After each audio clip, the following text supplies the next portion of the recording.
রাসূলের কাছে জিজ্ঞাসা করে কিয়ামত কবে হবে? আল্লাহ পাক বলেন, বলে দিন যেদিন চন্দ্র তার আলো হারিয়ে ফেলবে, যেদিন সূর্য তার আলো হারিয়ে ফেলবে, আর চন্দ্র আর সূর্য সব একাকার হয়ে যাবে। হাজারা বলছে চাঁদে আলো থাকবে না, সূর্য আগের থেকে তার উত্তাপ এবং আলো স্তমিত হতেছে, এবং হতে হতে এমন এক পর্যায়ে আসবে যখন সূর্য আলো হারিয়ে ফেলবে। বিজ্ঞানীরা গত 4-5 বছর আগে এ বক্তব্য রেখেছেন, কিন্তু 1400 বছর আগে বিজ্ঞানের লালনাগারে লেখাপড়া না করে হুজুরের মুখ থেকে আল্লাহ কথা বলে দিয়েছেন। তাহলে বিজ্ঞানের আসল কিতাব কোনটা? জোরে বলেন কোনটা?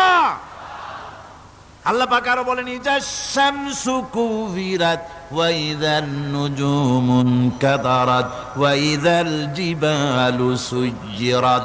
তারকাগুলি, সূর্যের আলো থাকবে না, নক্ষত্রগুলো স্থানচ্যুত হয়ে যাবে, কক্ষচ্যুত হয়ে যাবে, পাহাড়গুলিকে পরিচালিত করে দেওয়া হবে, কিছুই থাকবে না, সব শেষ হয়ে যাবে।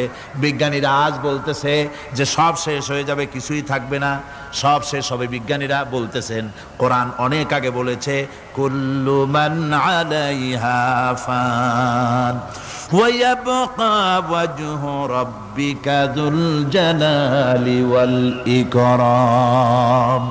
সব শেষ হয়ে যাবে, বিশ্বে যা কিছু আছে সব লয় হবে, ক্ষয় হবে, ধ্বংস হবে, কিচ্ছু থাকবে না, থাকবেন শুধু আল্লাহ সুবহানাহু ওয়া তাআলা।